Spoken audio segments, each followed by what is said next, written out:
Hi guys, this is again Harish Shankar and Gabbar Singh cinema lage interview kuda chustane unnaru yeltane undi. So happy. So second part of interaction with Ideal GV garu. So project ela start ayindi.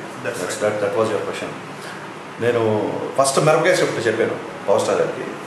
మిరపకాయ script చెప్పినప్పుడు first time అప్పుడే ఆయన farm house వెళ్ళడం మొత్తం ఒక అంటే నేను రియల్గా చూడలేదు కానీ శాంతినికేతన్లో రవీంద్రనాథ్ ఠాగూర్లో ఉన్నారు ఫస్ట్ టైం ఆయన ఫామ్ హౌస్కి వెళ్ళినప్పుడు మొత్తం చుట్టూ గ్రీనరీ మొక్కలు ఆ తోటపల్లితో ఏదో మాట్లాడుతూ మొక్కలు చూస్తుంటే నేను గణేష్ గారు థ్యాంక్స్ టు గణేష్ గారు అప్పటికి నేను షాక్ సినిమా తప్ప వెనకాల ఏమీ లేదు. షాక్ సినిమా సరిగా ఆడకపోయినా నన్ను నమ్మి ఇన్ఫ్యాక్ట్ నా కథను నమ్మి పవర్ స్టార్ లాంటి పెద్ద హీరో దగ్గరికి నేను తీసుకెళ్ళి బాబు ఈ కుర్రోళ్ళు ఏదో మ్యాటర్ ఉంది కదా కథ విందాం అన్న టైప్లో ఆయన చెప్పి నా సైడ్ ప్రాపర్గా ప్రజెంట్ చేసినందుకు థ్యాంక్స్ టు గణేష్ గారు. సో ఫామ్ హౌస్ వెళ్ళాము. ఫామ్ హౌస్ వెళ్ళిన తర్వాత ఆయన దూరంగా ఉన్నారు. ఫస్ట్ టైం ఆయన చూడడం బ్లూ డెనిమ్లో స్కై బ్లూ డెనిమ్లో ఉన్నారు.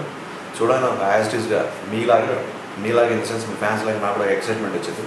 అరికాల్లో నుంచి రక్తం బ్రెయిన్లోకి ఎలా సరే చిమ్మింది. బట్ కట్ చెప్పాలి కాబట్టి మళ్ళీ నేను కంట్రోల్ చేసుకుంటూ రాగానే the best part of power star is ఎవరు కలిసిన సెటిల్ ఎవరు వచ్చినా చిన్నపిల్లల పెద్ద ఎవరు వచ్చినా ఈ రెండు చేతులు జోడించి ఇలా విష్ చేస్తారు, నమస్కారం చెప్తారు. ఆటోమేటిక్గా మన చేతిలో ఉన్న డబ్బా కింద పడేసినా సరే మనం ఇలాగా నమస్కారం పెట్టాల్సిన పరిస్థితి.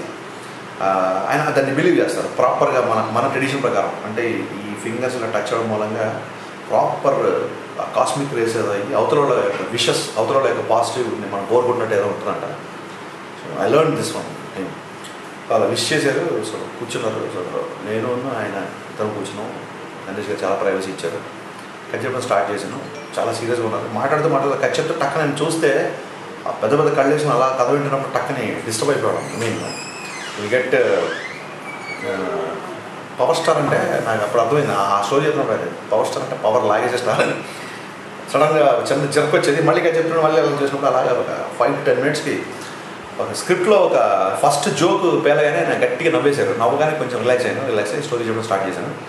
కరెక్ట్ ఇంటర్వల్ అయిపోయింది. అప్పుడు ఆ టైంకి కొంచెం ఫస్ట్ హాఫ్ అన్ అవర్ కూర్చున్నాను. తర్వాత ఇంటర్వల్ టైంకి మెల్లిగా చైర్ నుంచి లేచి పర్ఫామ్ చేసేది చూపిస్తున్నాను. ఇక్కడ ఇంటర్వెల్ సార్ అని చూడండి అలా ఒకసారి అలా ఆలోచించుకుంటూ నేను కూర్చున్నారు. నాకు ఎందుకు చూస్తున్నారు, నాకు చిన్న టెన్షన్ వచ్చింది. నచ్చిందా నచ్చలేదా ఎలా ఉంది చిన్న సరే ఏదైతే ఏమైంది ఫస్ట్ హాఫ్ చెప్పేసాం అమ్మాయి సగం భారం పోయింది అన్న ఫీలింగ్లో ఉన్నాను. సో కిందికి అలా చూస్తున్నాను. టక్కని గుర్తొచ్చింది దిస్ గై ఈజ్ వెయిటింగ్ అని. First of all it's brilliant we're doing this film అన్నారు. అనగానే ఒకసారి బ్యాక్గ్రౌండ్లో దేవిశ్రీ ప్రసాద్ మ్యూజిక్ లే కూర స్టార్ట్ అయ్యి గాల్లో తేలినట్టు సాంగ్ నేనే పాడుకుంటూ వాటిని అలా అనుకుని అక్కడ చాలా పెద్ద చెట్లు ఉన్నాయి. వాటికి త్వరలో తెలియదు కానీ ఉంటే కనుక 1 minute అని చెప్పి నేను కూడా పక్కకి డ్యాన్స్ చేసి వచ్చేవాడిని. బట్ సో అప్పటికి ఇట్స్ లైట్ అరౌండ్ 9 o'clock అయిపోయింది night away from city. Second half రేపు వింటాను. సెకండ్ హాఫ్ ఎలా ఉంటుంది అంటే నాకు తెలియదు. ప్లస్ ప్రతి మచ్ ఐ కెన్ గెస్ ఇలాగే వింటానికి ఉంటాను అనుకుంటాను. వీఆర్ డూయింగ్ దిస్ ఫిల్మ్ అని చెప్పి చెప్పారు. షాక్ సినిమా తర్వాత 4 ఏళ్ల తర్వాత మామూలు నుంచి పవన్ కళ్యాణ్ సినిమా డైరెక్టర్గా బయటకు వచ్చాను. తర్వాత గణేష్ గారిని పిలిచాను. గణేష్ గారు 2 నిమిషాలు ఏదో మాట్లాడుకున్నారు. గణేష్ గారు బయటికి వస్తూనే ఒలింపిక్ మెడల్ సాధించిన తర్వాత పరిగెత్తుకుంటే ఎలా అయితే ఒక స్పోర్ట్స్ మ్యాన్ వస్తాడో అలా పరిగెత్తుకుంటూ గట్టిగా అరుచుకుంటూ బయటకు వచ్చారు. అన్న ప్రాజెక్ట్ ఈజ్ ఆన్ అని చెప్పారు. అక్కడి నుంచి కంటిన్యూస్గా వర్క్ స్టార్ట్ అయింది. ఆయనతో ఇంట్రాక్షన్ స్టార్ట్ అయింది. ఆయన సెన్సిబిలిటీస్ ఏంటి, ఆయన పాటలు only for the sake of songs అనేది ఉండదు, action only for the sake of actions ఉండదు. డైలీ ఇంట్రాక్షన్ జరుగుతుంది. 2 weeks ఒకసారి 3 weeks ఒకసారి పులి షూటింగ్ చేస్తారు. చెన్నై వెళ్ళాను. చెన్నైలో కొంత వర్క్ జరుగుతుంది. I don't know some reasons. ఆ తర్వాత ఒక చిన్న గ్యాప్ వచ్చింది. అది ఎందుకు వచ్చిందంటే ఇప్పటికీ తెలియదు. మెల్లిమెల్లిగా కొన్ని రీజన్స్ వలన లైక్ కొన్ని రీజన్స్ ఎందుకు చెప్తానంటే I don't mean to hide them. Serious I don't know somehow it got cancel. And ఆయన వెళ్ళి నా సినిమా ఎందుకు చేయలేదు మీరు అని ఈ రోజుకి ఎప్పుడు అడగలేదు నేను. Because what I feel is అంత పెద్ద హీరో నాకు అవకాశం కూడా ఎక్కువ ఆయన్ని క్వశ్చన్ చేసే స్టేజ్లో ఉన్నా లేకున్నా అసలు అడిగే స్థాయి నాది కాదని నేను చాలాసార్లు ఫిక్స్ అయ్యాను. ఆయనే కాదు ఏ హీరో అయినా. నేను యాక్చువల్స్ నిన్న మన ఇంటర్వ్యూ మొదటి భాగంలో చెప్పినట్టు ఫ్లాప్ సినిమా తీసిన నేనే నాకు సూపర్ స్టార్ కావాలి, సక్సెస్లో ఉన్న హీరోలు కావాలి అనుకున్నప్పుడు ఆల్రెడీ సూపర్ స్టార్ పొజిషన్స్లో ఉన్నవాళ్ళు వాళ్ళ ఇష్టం డెసిషన్స్ వాళ్ళు తీసుకొచ్చి ఎవరి లైఫ్లో ఎవరి ఇష్టం డెసిషన్స్ వాళ్ళు తీసుకొచ్చి నేను స్ట్రాంగ్గా నమ్ముతాను. సో బేసిక్గా నేను కట్ చెప్పడం మూలంగా సినిమా ఇండస్ట్రీలో హరీష్ అన్న గుర్రాడు ఉన్నాడు, వాడు కథ రాస్తాడు అని ఆయన రీచ్ అయితే చాలు అనుకున్నాను ఆ రోజుకి. Again I was back on my work. So నా ఈ కష్టాలన్నీ యాక్సిస్గా my friend my well wisher my brother Raviteja ఇవన్నీ చూస్తానంటే తనకి ఏదో ప్రాజెక్ట్ సెట్ అవ్వాలి, అది అవ్వట్లేదు. సో ఇమీడియట్గా పిలిచి చెప్పినట్టు నాకు డైరెక్టర్గా జన్మని పునర్జన్మని షాక్తో డైరెక్టర్గా జన్మనిచ్చి ఆ జన్మని నేను కెలికి కంపు చేసుకుంటే ఆ తర్వాత మళ్ళీ మిరపకాయతో పునర్జన్మనిచ్చాడు. సో దట్స్ హౌ మిరపకాయ స్టార్టెడ్. సో సంభవ్ ఆ కథ, ఆ ట్రావెల్ పవన్ కళ్యాణ్ గారితో అప్పుడు స్టార్ట్ అయింది. ఆ తర్వాత మిరపకాయ రిలీజ్ అయిన 2 వీక్స్కి ఫస్ట్ బిఏ రాజు గారు ఫోన్ చేశాడు. ఫోన్ చేసి కంగ్రాట్స్ ఫర్ దబంగ్ అన్నాడు. నాకేం అర్థం కాదు, కంగ్రాట్స్ ఫర్ దబంగ్ ఏంటి, మీకే తెలుస్తుంది అన్నాడు. అనుకున్నాను, నాకేం అర్థం కాలేదు. సరే ఓకే.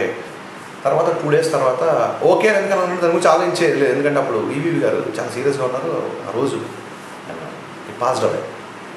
సో ఈవీవి గారిని డెడ్ బాడీ దగ్గరికి వెళ్ళి కలిసి ఇంటికి వచ్చి స్నానం చేయగానే ఫోన్ వచ్చింది, పవర్ స్టార్ గారు రమ్మంటారు. అప్పుడు నేను వెళ్ళగానే ఆయన ఆల్రెడీ పోలీస్ గెటప్ వేసుకుని ఉన్నారు. ఐ థాట్ పోలీస్ సినిమా చేస్తాను కదా, సో అందులో పోలీస్ డ్రెస్ ఉందేమో.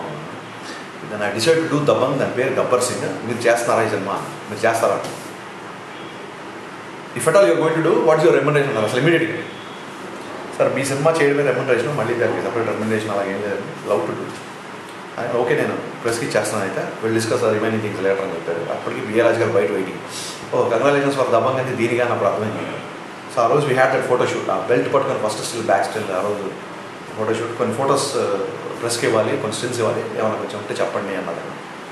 సో అప్పటికి కొన్ని స్టిల్స్ తీశారు, కొన్ని స్టిల్స్ ఇలా తీశారు. సో నాకు తర్వాత తెలిసింది ఏంటంటే, ఒక సినిమా చేద్దామని చెప్పి నీ అబ్బాయికి సినిమా చేయలేకపోయాము.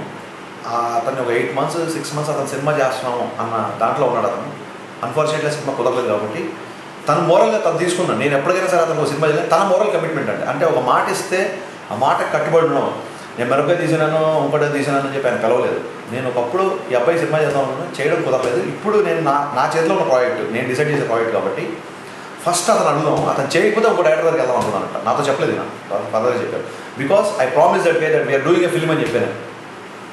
సో ఆయన బేసిక్గా మిరపకాయ తీసిన కూడా ఏంటంటే ఆయన ఎప్పుడు సక్సెస్గా పరిగెత్తలేదు. టు బి ఫ్రాంక్ సక్సెస్ ఆయన వెనకాల పడింది. ఈజ్ లైక్ మీకు తెలుసు ఫ్లాప్లకి సక్సెస్కి అతీతుడు, ఆయన పెద్ద పట్టించుకున్న వ్యక్తి కాదు. తర్వాత వాళ్ళు ఎన్నో పర్సన్స్ చెప్పారు, సార్ మీతో సినిమా చేయాలని ఎప్పుడో అనుకున్నారు, రైట్ టైం కోసం చూశారు, maybe this is right time. నేను అనుకున్నాను మేబీ ఇవాళ అంత పెద్ద సూపర్ టైం తర్వాత ఎంత పెద్ద బ్లాక్ బస్టర్ అయిన తర్వాత ఇది రాసి పెట్టింది కూడా జరగలేదేమో అనుకుంటాను. మనిషికి సక్సెస్ వచ్చినా ఫ్లాప్ వచ్చినా ఫిలాసఫీ వచ్చేస్తారంట. సో నాకు షాక్ అప్పుడు ఫిలాసఫీ వచ్చింది, మళ్ళీ గబ్బర్ సింగ్ అప్పుడు ఫిలాసఫీ వస్తుంది. ప్రపంచం అంతా హాయిగా ఉంది. ఎవరైనా రోడ్డు మీద ఇద్దరు గట్టిగా తిట్టుకుంటున్నా సరే ఒకళ్ళు వినపడకుండా గట్టిగా అరుచుకుంటున్నారు తప్ప వాళ్ళు తిట్టుకోవట్లేదు అనిపిస్తుంది. ఎవరైనా కొట్టుకున్నా ఏదో ఆడుకుంటున్నారు అనిపిస్తుంది తప్ప గొడవకుండా అనిపించలేదు. బేసిక్గా ప్రపంచం అంతా ప్రశాంతంగా పచ్చగా హాయిగా కనబడుతుంది. దీని వెనకాల ఉన్న ఫిలాసఫీ ఏంటంటే గబ్బర్ సింగ్. దట్స్ హౌ ఆయన కథలో ఫస్ట్ చెప్పిన కథలో ఉన్న హ్యూమర్ అవ్వచ్చు, ఎనర్జీ అవ్వచ్చు, వాట్ ఎవర్ సమ్ హే ఈ కనెక్టెడ్ సంథింగ్స్. అండ్ ఒక మాట అన్నారు, Dabangg is very loud film. And మీరు కథ చెప్పిన పద్ధతి, మీ సెన్సిబిలిటీ చూస్తే you are very loud, very energetic. So maybe you can do justice for this అని ఆయన ఫీల్ అయ్యారు. సో అంత పెద్ద బాధ్యత పెట్టారు కాబట్టి we suppose to release before January. Actually జనవరి కంటే ముందే సినిమా రిలీజ్ చేయాలి. రీమేకే కదా, మీరు తెలుగులో ఫాస్ట్గా స్క్రిప్ట్ వర్క్ చేస్తే వీళ్ళు గో ఫర్ ద సెట్స్ అన్నారు. నేను దబంగ్ చూసిన తర్వాత సో మార్పులు కదా మీరు అడిగినట్టు ఎందుకు మార్పులు చేయాల్సి వచ్చింది, ఎందుకు మార్పులు చేయాల్సి దబంగ్ చూసిన తర్వాత some effect. Dabangg super hit అవ్వడానికి చాలా లేయర్స్ ఉన్నాయి. Lalganj backdrop, Uttar Pradesh language, Vishal Bhardwaj, Anurag Kashyap సినిమాల్లో ఉండే టిపికల్ లాంగ్వేజ్. ఫస్ట్ టైం ఒక విలన్లా కనబడే, కానిస్టేబుల్ను కాల్ చేసి డబ్బులు దొబ్బేసి లాకర్లో పెట్టేసుకుని అన్నట్టు ఒక చిన్న ఆరగెన్స్తో ఉన్న ఒక క్యారెక్టర్, హీరో క్యారెక్టర్. వరుసగా యశ్రాజ్ ఫిలిమ్స్, ఎవరికి ఫుడ్ ప్రాబ్లం ఉండదు.